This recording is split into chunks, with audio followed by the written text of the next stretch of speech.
zawalun ni'mati bi'adami huquqi minha. Artinya hilangnya kenikmatan Allah itu ketika nikmat-nikmat tersebut tidak digunakan sebagaimana mestinya, wa adam taqsir fi syukriha, dan tidak adanya syukur, mensyukuri kenikmatan-kenikmatan tersebut. Adapun Al-Imam Muhammad al-Jawad pernah berkata, man lam yashkurin ni'mah uqiba bizawaliha.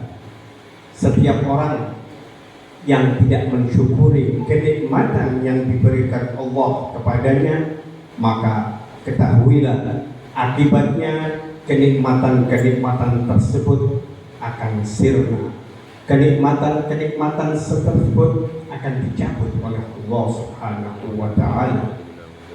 Ada sebuah hadis yang diriwayatkan oleh Amirul Mukminin Ali bin Abi Thalib. Beliau berkata, an Amirul Mukminin alaihi salam, qala Rasulullah sallallahu alaihi wa alihi wasallam, man asbaha wa la yadhkur arba'ata asya'a akhafu alaihi zawalan ni'mati. Rasul berkata,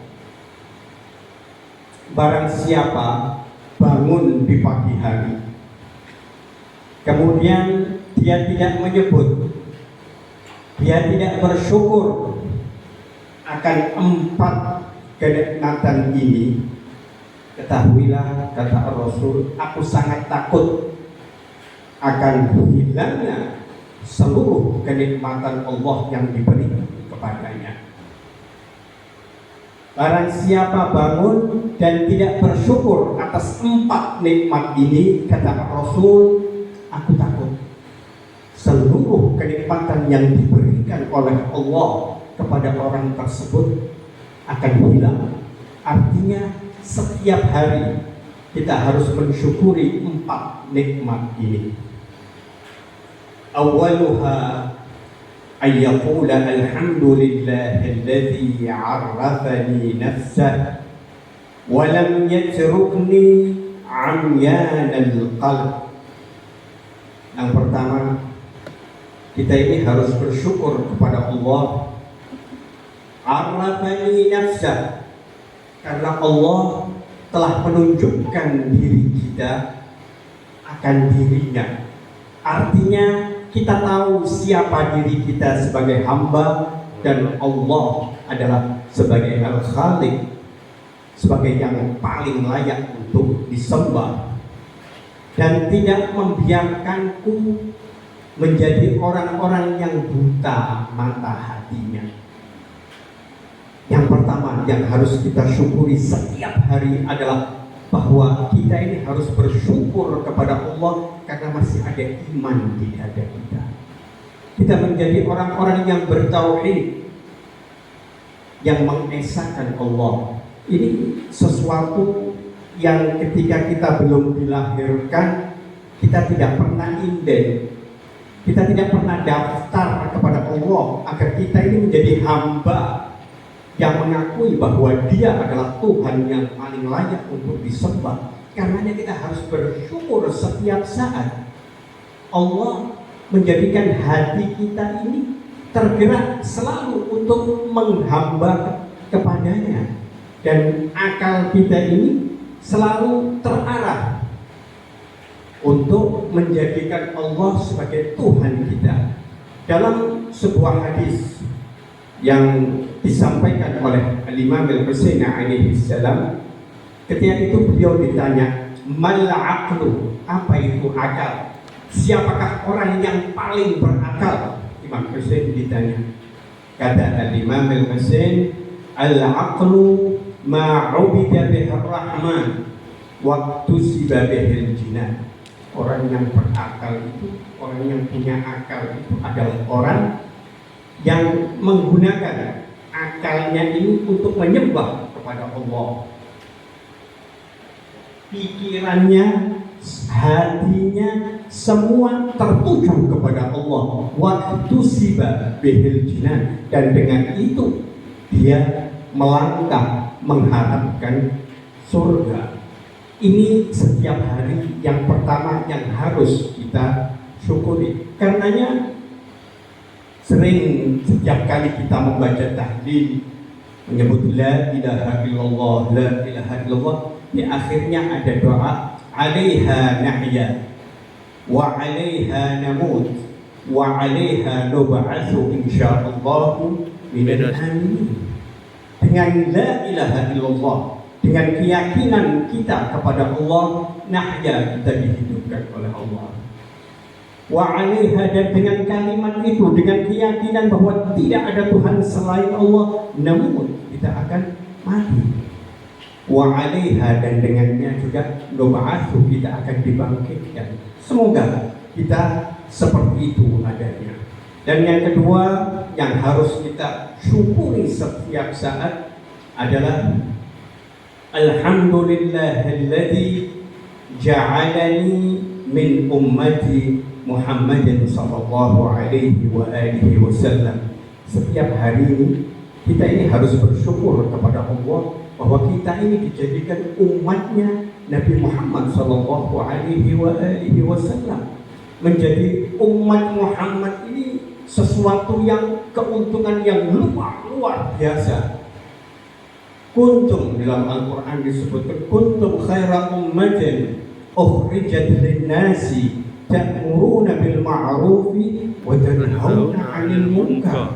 Kalian ini wahai umat Muhammad khaira ummah, sebaik-baik umat.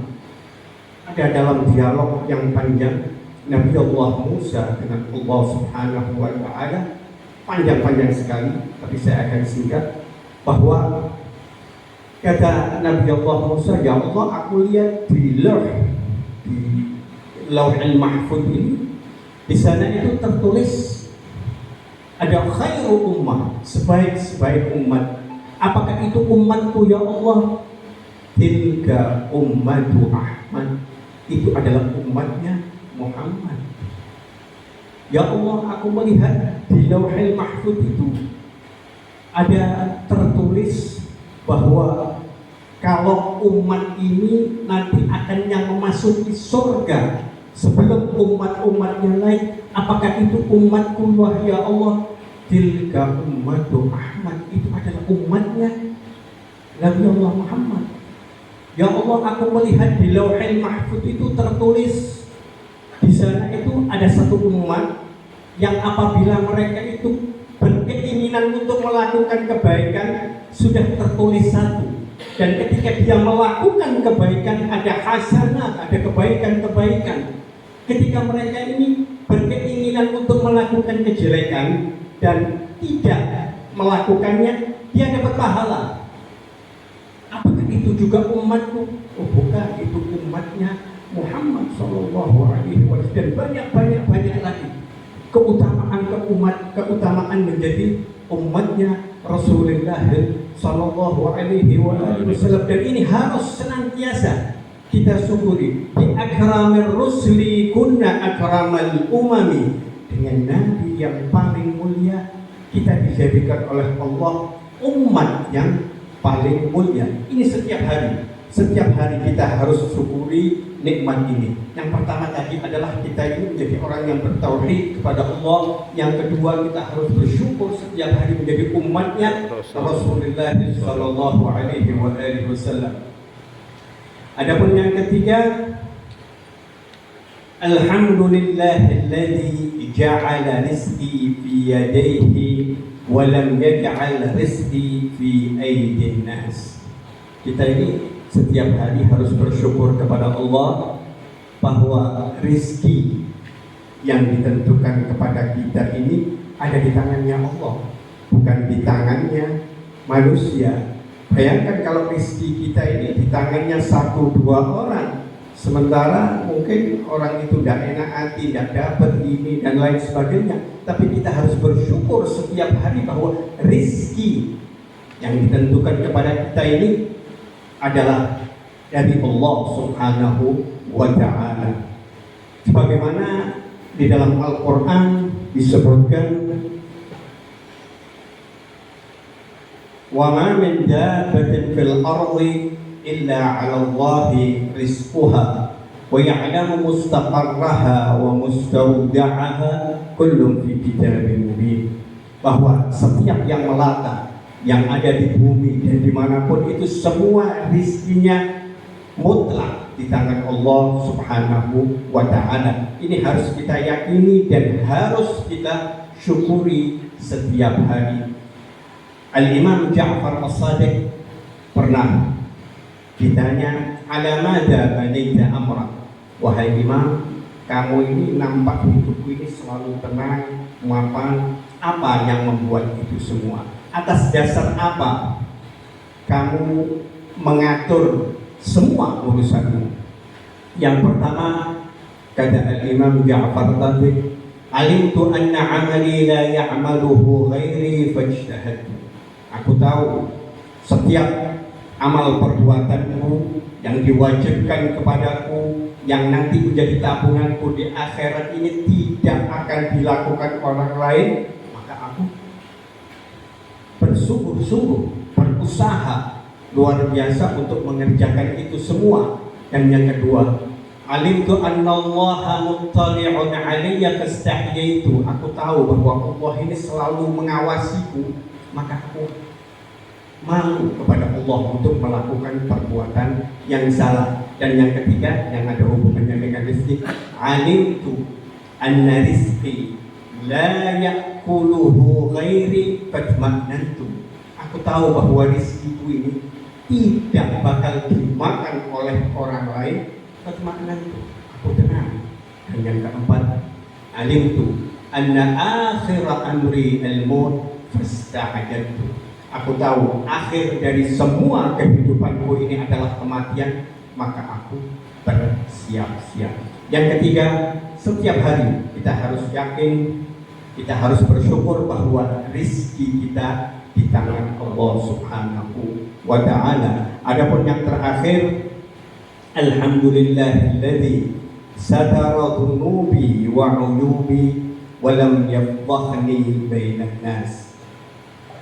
Kita ini harus bersyukur kepada Allah bahwa Allah ini setiap saat itu menutupi aib-aib kita, dan kita ini tidak dipermalukan di hadapan manusia.